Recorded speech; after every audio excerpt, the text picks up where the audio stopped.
du coup, on va parler de développer une application inclusive prenant en charge différents handicaps. Hop, Enzo, c'est à toi. Privilégier l'activité, développer une application inclusive prenant en charge différents handicaps. Du coup, avant de vous parler un petit peu d'inclusivité, de handicap et d'accessibilité, je vais un petit peu me présenter. Du coup, je m'appelle Enzo Conti, je suis un senior freelance Flutter développeur et en ce moment, je travaille à Canonical.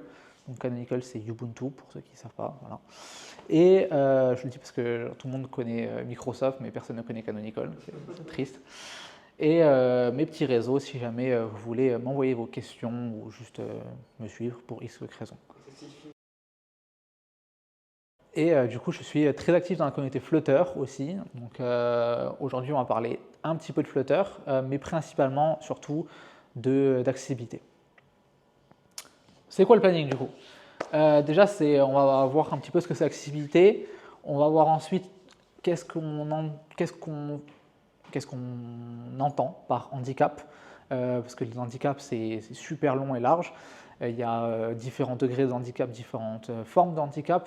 On ne va pas tous les traiter parce que sinon on sera là jusqu'à le prochain meet-up, clairement. Et ensuite, on va aussi parler de démystification de l'accessibilité, parce qu'il y a beaucoup de mythes au niveau de l'accessibilité. Et le but, en fait, ça va être un petit peu pour vous d'y voir un peu plus clair là-dedans. Et après, on verra les solutions, ça sera peut-être le plus important, de comment aborder l'accessibilité, comment intégrer ça dans un produit et voir en fait finalement par quels moyens est-ce qu'on peut rendre son application, son produit, son site, peu importe ce que vous avez, plus accessible.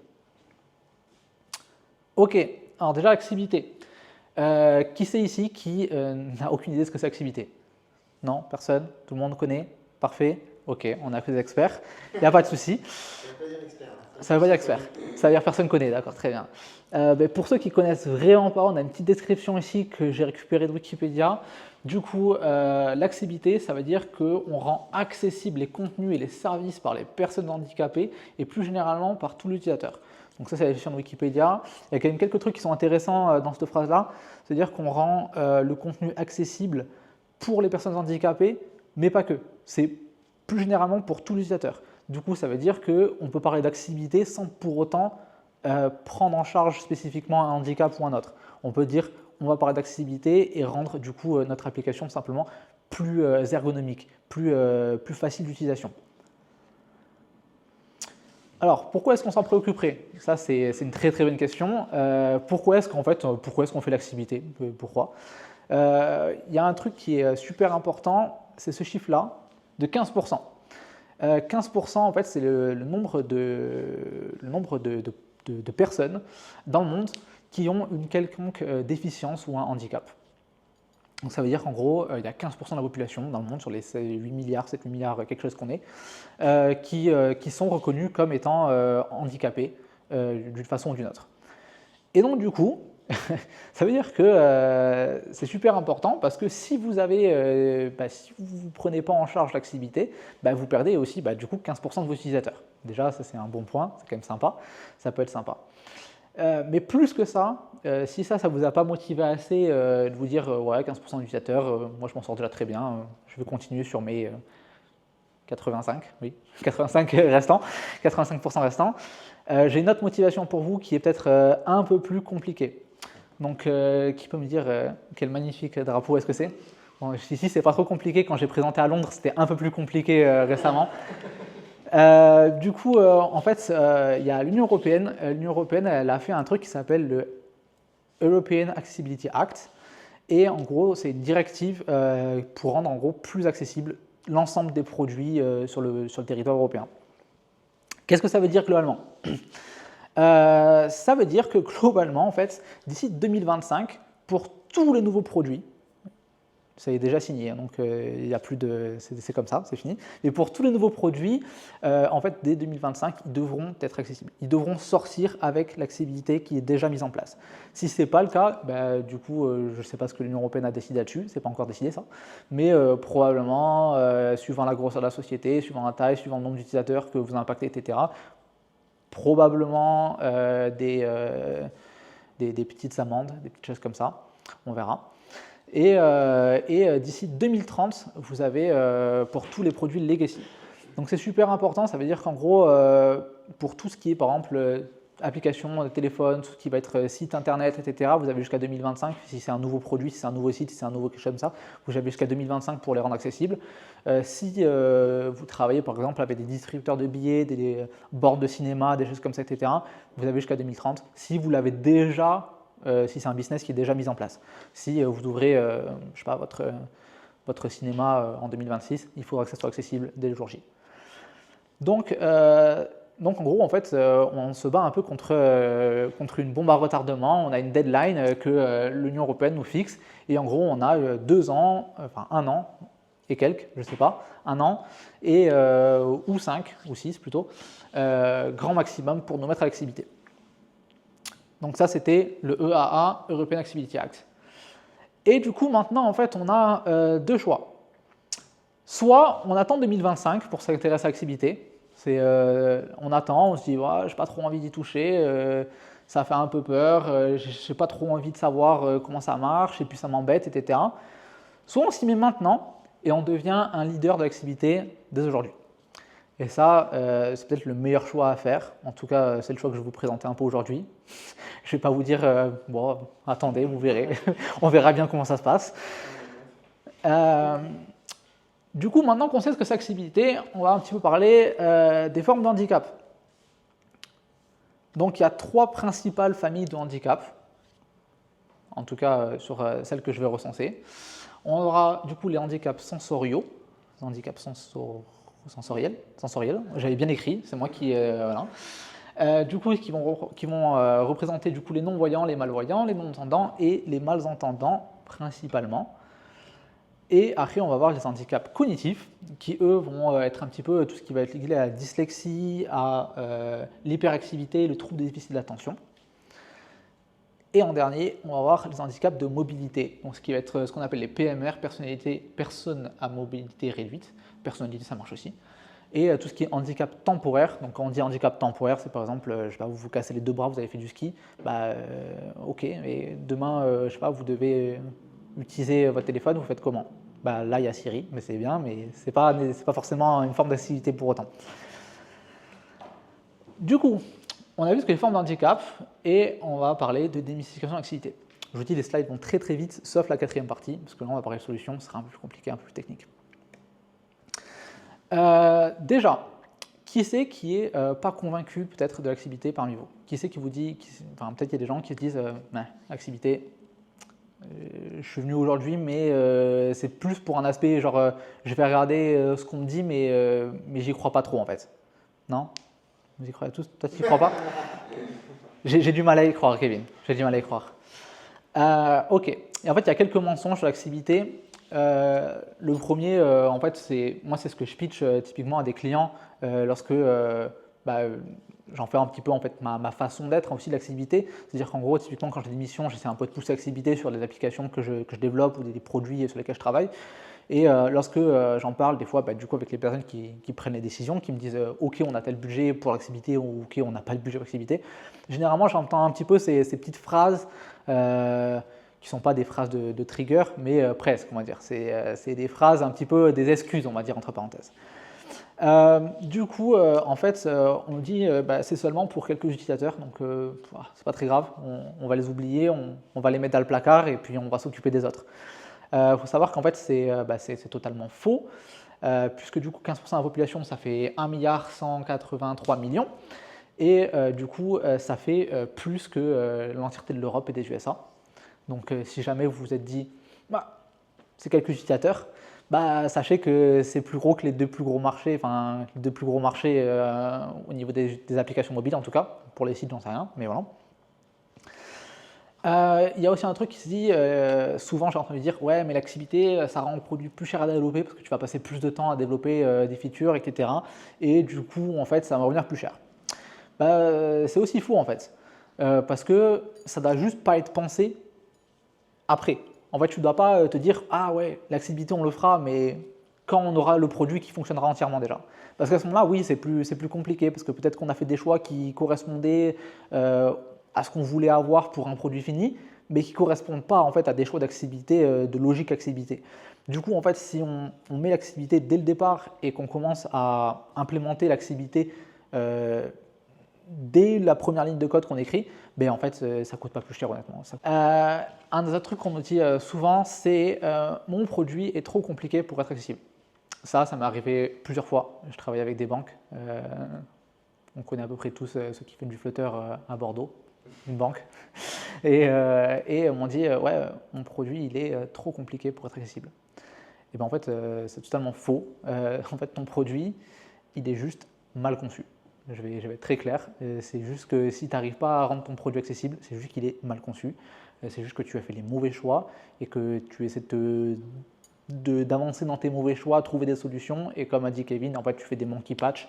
Et en fait, du coup, en fait, tu arrives sur un truc où en fait, ça devient du spaghetti code parce que déjà, tu ne fais pas les bons choix. Et en plus, dans tous les cas, en fait,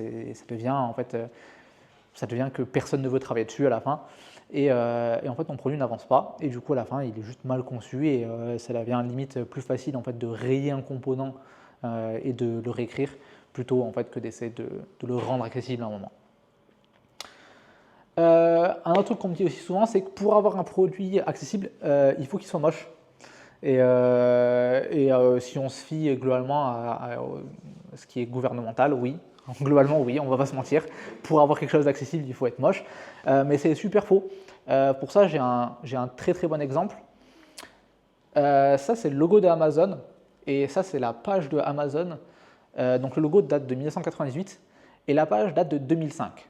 2005, il y avait Internet, il y avait le premier iPhone qui était sorti, etc., remise en condition, etc.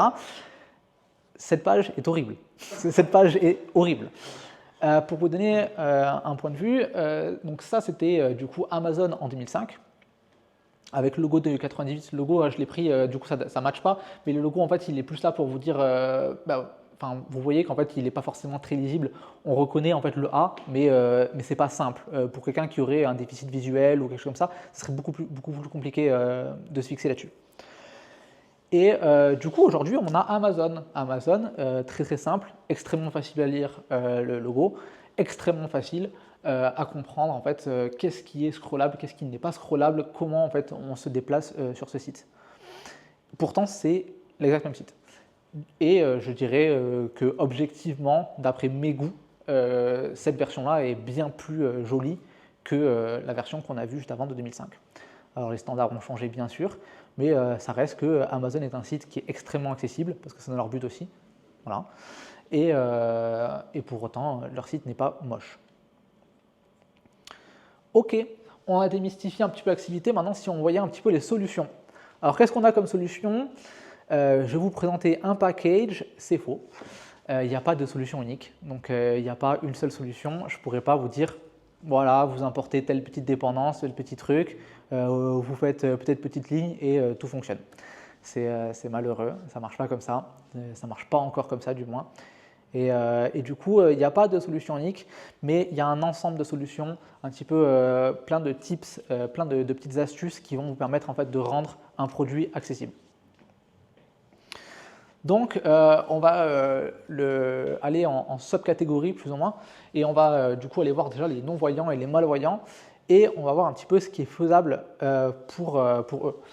Déjà, la première chose qui est important, c'est la taille de la police d'écriture et des composants. Tout doit pouvoir être réglable suivant les paramètres du téléphone. Donc là, je rentre un petit peu dans le développement mobile parce que c'est ce dont j'ai l'expérience pour. Mais ça marche pour absolument tout. Hein. Si vous êtes sur Windows et que vous voyez que la personne elle a grossi les polices d'écriture au maximum sur Windows, quand vous arrivez sur le site, vous devez récupérer à tout prix cette information-là et vous devez afficher le site dans une version plus lisible pour la personne. Donc qu'est-ce que ça change ? Ça change que on ne perd pas forcément non plus spécifiquement en esthétisme, même si ça peut paraître bizarre pour nous, parce que pour nous, on n'a pas l'habitude de voir des polices d'écriture qui sont aussi grosses, mais il y a des personnes, il faut se dire qu'elles n'utilisent que la version de droite. Et pour autant, on ne perd pas en information, on ne perd en rien du tout. La seule différence, c'est qu'on a rendu du coup cette page-là accessible En ayant un texte bien plus gros, la personne peut naviguer, elle n'a pas besoin de s'embêter, elle n'a pas besoin d'avoir une migraine pour pouvoir lire ce qui est écrit. Et à côté de ça, du coup, on a déjà fait un pas en avant. Il faut aussi choisir une police d'écriture bien lisible. Ça ne sert à rien d'aller chercher les polices d'écriture des années 2000, etc. Elles sont super jolies, les trucs MSN, etc. On connaît tous, mais c'est plus trop l'époque déjà.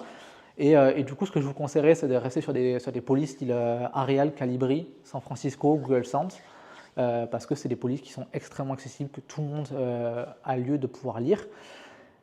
Hop. Donc du coup, ici, on a un joli graphe qui nous, nous montre du coup à peu près la distance en millimètres par rapport à l'écran, par rapport à la taille de police qu'elle devrait avoir en millimètres. Donc c'est un petit peu compliqué, mais globalement, sachez que forcément, si vous êtes sur un téléphone, que vous le regardez à 20 cm de votre tête, vous n'avez pas forcément besoin d'avoir une police d'écriture qui est énorme. Si vous êtes sur une télé et que vous faites une application pour télé, par exemple, il va falloir que bien sûr le texte soit bien plus gros que ce qui pourrait être du coup sur un téléphone, parce que vous êtes plus loin de la télé en général.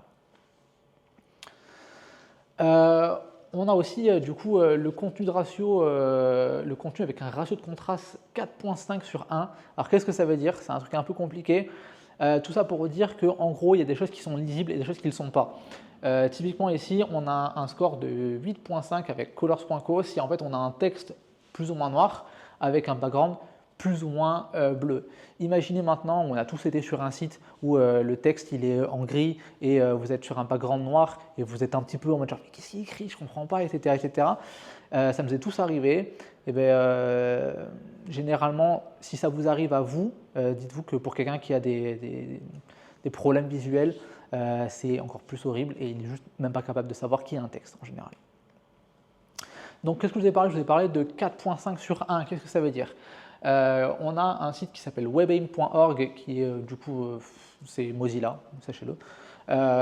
Et en fait du coup on peut mettre une couleur de texte du coup et une couleur de background et en fait ça va vous donner un ratio. Du coup le ratio typiquement entre une couleur rosâtre et blanche, on a un ratio de 1.5 sur 1, du coup ça veut dire que ce n'est pas lisible, on peut le voir juste après, on a des tests qui sont faits automatiquement et ça nous dit automatiquement en fait que le texte n'est pas facile à lire et du coup c'est l'un des standards d'accessibilité que vise du coup l'Union européenne, c'est d'avoir aussi typiquement tous les textes avec un ratio de contraste de 4.5 sur 1, ce qui veut dire qu'en gros ils sont lisibles correctement, simplement. Ok, ensuite on a VoiceOver, TalkBack et les semantics. Alors déjà, qui c'est qui connaît VoiceOver? Ok, tout le monde connaît VoiceOver? Ok, tu connais pas VoiceOver? Tu as une vague idée? Ok, c'est super parce que normalement je vais te faire une petite démo et je n'ai pas la démo. Du coup, Kevin, est-ce que tu peux faire la démo? Bien sûr. Exactement. Voilà. Je débile juste mon débile par sinon personne ne va comprendre.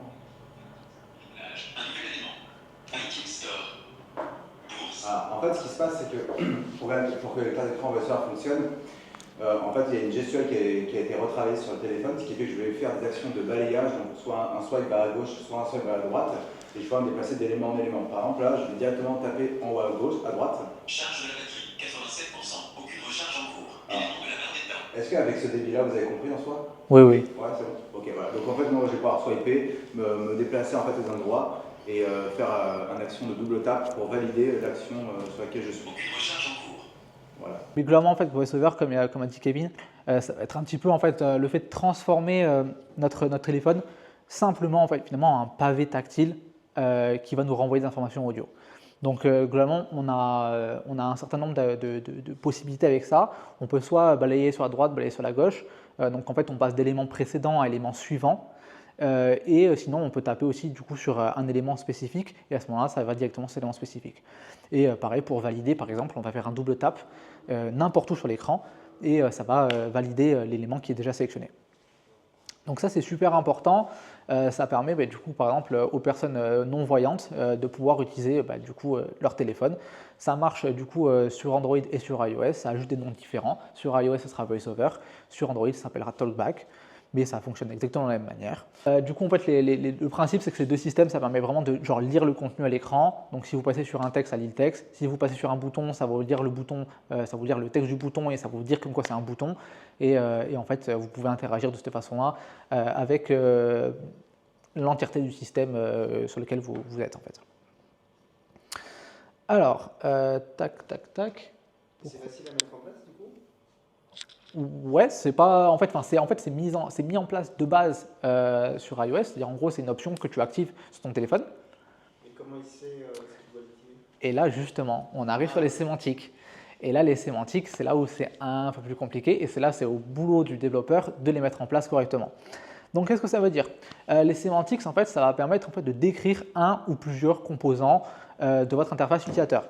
Donc, il existe plusieurs sortes. Donc, on a les semantics, merge semantics, block semantics, exclude semantics, indexed semantics. On va commencer par le plus simple. Semantics, ça permet juste de décrire quelque chose d'ultra basique. Merge semantics, c'est quand on a plusieurs éléments et en fait, on veut les merger ensemble. Par exemple, imaginez vous avez un texte à droite qui par exemple dit prochain arrêt et un autre texte en dessous qui vous dit par exemple, je sais pas, place de la Bourse. Et bien du coup, vous allez mettre un merge semantics autour de ces deux choses-là et qui va dire du coup, quand vous allez passer dessus, ça va dire prochain arrêt, place de la Bourse. Et ça ne va pas vous faire l'un puis l'autre. Donc c'est un truc tout bête. Après, on a le bloc sémantique, ça veut exactement dire ce que ça veut dire. Hein. C'est juste, vous pouvez, en fait, vous avez une espèce de toggle où vous pouvez bloquer ou ne pas bloquer du coup une sémantique. Donc typiquement, ça peut être utile dans le cas où vous voulez dire quelque chose que dans certaines conditions. Et on a après le exclude sémantique qui veut simplement dire on ne veut pas savoir ce que c'est, on ne le prend pas en compte, ça n'existe pas. On verra pourquoi est-ce qu'on l'utilisera peut-être plus tard. Et après, on a l'index sémantique, c'est un truc qu'on n'utilise vraiment pas beaucoup. Donc tout ça, c'est des noms aussi de noms de fonctions en Flutter. Donc bien sûr, ça ne sera pas forcément les mêmes suivant vos produits. Index sémantique, ça sert vraiment que dans les listes et globalement, on s'en sert vraiment pas souvent.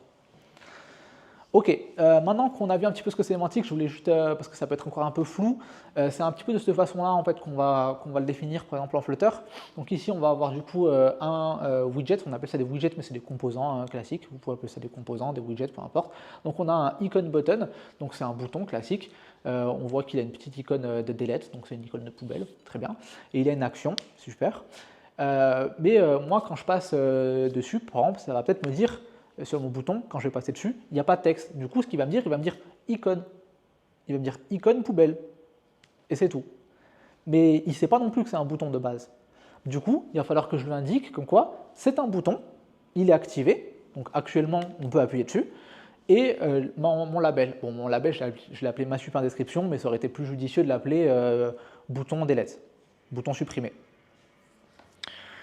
Du coup, ça vous permet, en fait, finalement, lorsqu'on a VoiceOver qui passe dessus ou Tollback, typiquement, ce qu'il dirait, là, dans ce cas-là, exactement précis, il dirait ma super description, button, enable. Voilà. Donc, en gros, il vous dit que c'est un bouton et il vous dit que le bouton fonctionne actuellement. Et en fait, du coup, en Flutter, on a un petit truc qui est super important, c'est directement dans l'espèce de route de l'app. Vous avez un petit flag qui s'appelle showSemanticsDebugger et que vous pouvez passer à true ou false. De base, il est à false. Et lorsque vous passez à true, vous arrivez avec ça. On passe de ça, qui est l'application sans le flag, à ça, qui est passé avec le flag. Qu'est-ce que ça fait? Globalement, en fait, ça va être super simple.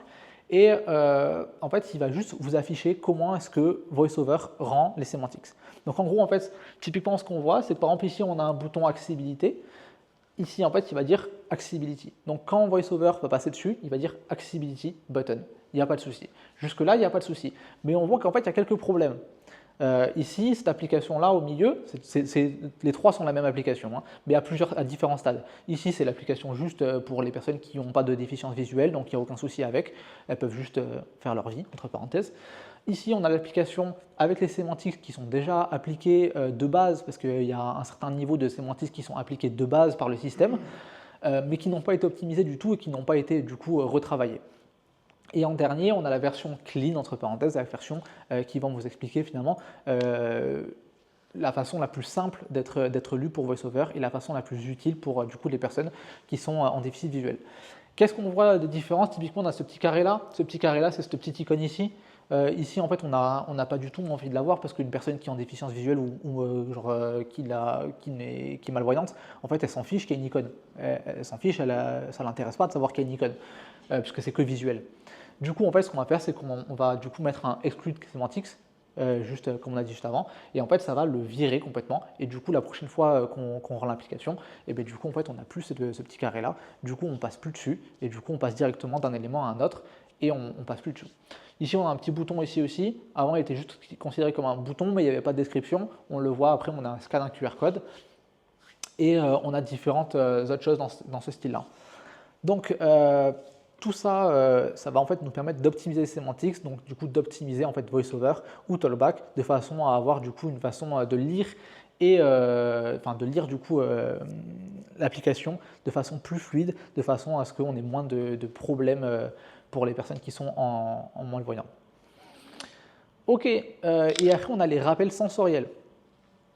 Alors, les rappels sensoriels, ça veut dire quoi?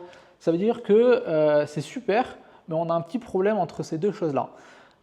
Typiquement, dans le cas où on a faux, en fait, on vient de rentrer un email et un mot de passe, et en fait, ça nous affiche juste « Ah, la boîte, elle est rouge, donc moi, Seb, tout le monde, on arrive, on dit « Ah, ben, du coup, la boîte, elle est rouge, ça veut dire que j'ai mal écrit quelque chose. Il n'y a pas de souci. Je recommence, je fais ma petite action. » Imaginez maintenant quelqu'un qui a un daltonisme et du coup qui ne voit pas la couleur rouge. Qu'est-ce qui se passe? Du coup, pour lui, il y a un problème sur le site. Pour lui, en fait, il ne voit pas qu'il n'y a pas de problème, en fait. Il n'y a pas de message d'erreur, il n'y a rien. Du coup, il n'y a rien. Du coup, c'est super important, en fait, de toujours afficher les erreurs de deux façons différentes. Soit que ça soit du coup avec un texte qui affiche, qui explique comme quoi l'erreur c'est celle-ci, donc on a un problème de password ici, soit directement aussi ne pas hésiter à faire appel aux fonctions haptiques du téléphone par exemple. Donc là ça marche pour les téléphones, donc ça va être les vibrations, donc juste on a une erreur, on affiche peut-être deux vibrations parce que c'est un petit peu le code d'erreur, un petit peu en mode genre bzz, bzz, tu comprends qu'il y a un truc qui ne va pas. Ok, donc maintenant on va parler des non-voyants, malvoyants, on va parler des non-entendants, malentendants, parce qu'eux, ils ne peuvent pas du tout utiliser VoiceOver, du coup, pour le coup, mais eux, ils peuvent voir. Donc, qu'est-ce qu'on va pouvoir faire pour eux? Si vous avez, par exemple, genre sur votre site ou sur votre application mobile ou peu encore une fois, votre produit, si vous avez des vidéos qui tournent, il faut bien sûr avoir la possibilité d'avoir des sous-titres. C'est super important. C'est comme si demain vous allez au cinéma et on vous disait en fait, viens au cinéma, mais tu as des boules qui est. C'est super en fait, mais si votre film il est en VF et que du coup vous n'avez pas besoin de sous-titres, vous ne comprenez rien en fait. Alors que s'il y a des sous-titres en dessous, ou en tout cas si vous avez la possibilité de mettre des sous-titres, c'est vachement plus accessible, tout le monde comprend, vous n'avez même pas besoin de vous concentrer pour manger des chips en même temps, c'est super. Et pareil, toujours les rappels sensoriels, parce que du coup, encore une fois, si vous avez une erreur et que du coup on vous dit par exemple erreur vocalement, la personne malentendante, bien sûr, elle ne sera pas au courant, elle ne sera pas capable du coup de s'en rendre compte. Ok, on passe aux handicaps cognitifs. Du coup, on a tout ce qui est dyslexie. Donc, dyslexie, c'est un truc un peu compliqué qui est généralement pas super bien traité au niveau de l'accessibilité. Et c'est un peu dommage parce que ça demande vraiment pas grand-chose.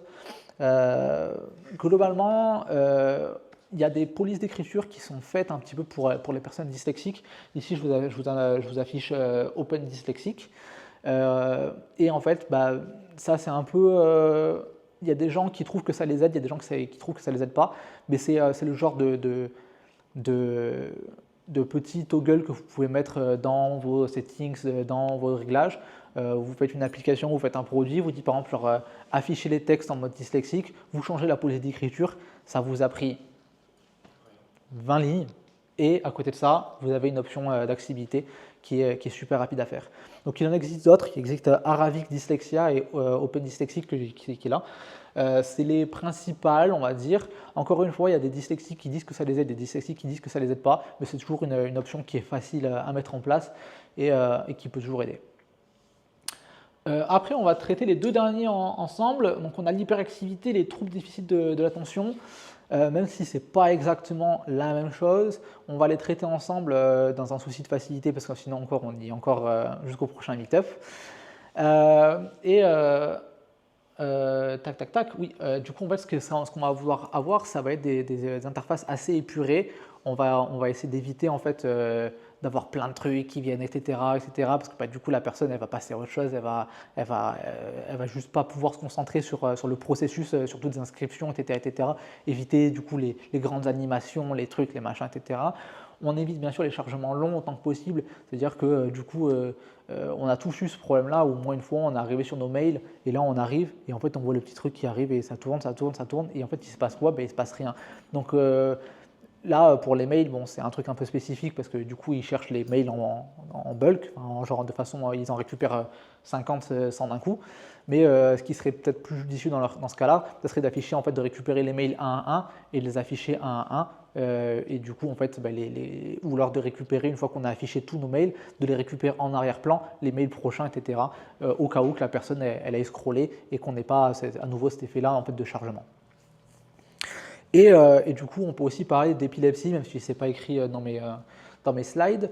Donc il faut éviter les changements de couleurs brutaux. Donc on pense tous au dark theme, light theme. Mettez une petite transition entre les deux, c'est sympa. Ça fait joli, ça fait même un peu genre j'ai bossé, etc. Alors que c'est toujours une ligne de code, encore une fois. Mais ça permet en fait du coup d'avoir ce genre de problème-là des personnes qui sont épileptiques. On évite les animations qui sont vraiment super peps, etc. Même si la com, ils adorent ça. Et on évite un petit peu d'en foutre partout et d'avoir des problèmes après pour des gens qui font des crises d'épilepsie devant vos produits. Ensuite, on a les handicaps de mobilité. Donc ça, on va aussi les prendre ensemble parce que du coup, les personnes qui sont temporaires rentrent dans la case des personnes à mobilité réduite.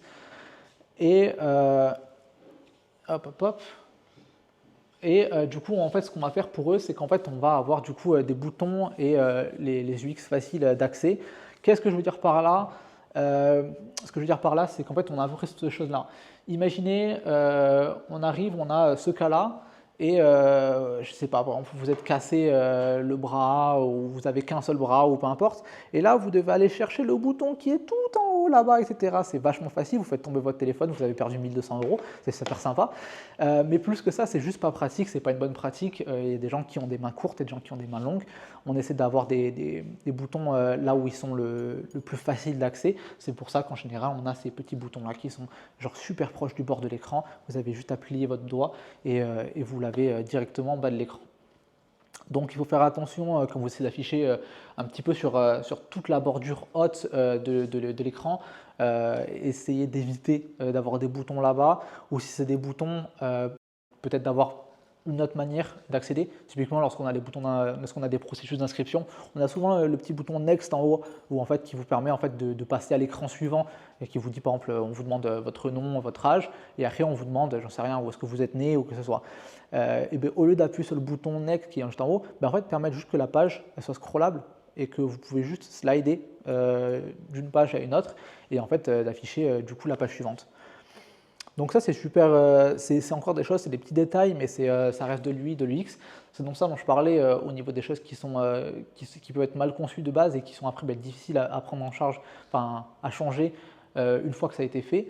Donc une fois que vous avez votre processus qui est tout fonctionnel, vous avez 125 pages où il y a la même erreur, il faut repasser sur 125 pages et il faut rechanger l'erreur et la réajuster. Des fois c'est simple, des fois ça ne l'est pas. Donc le but c'est de ne pas penser à l'accessibilité une fois que c'est fini, mais plus lorsqu'on y est encore.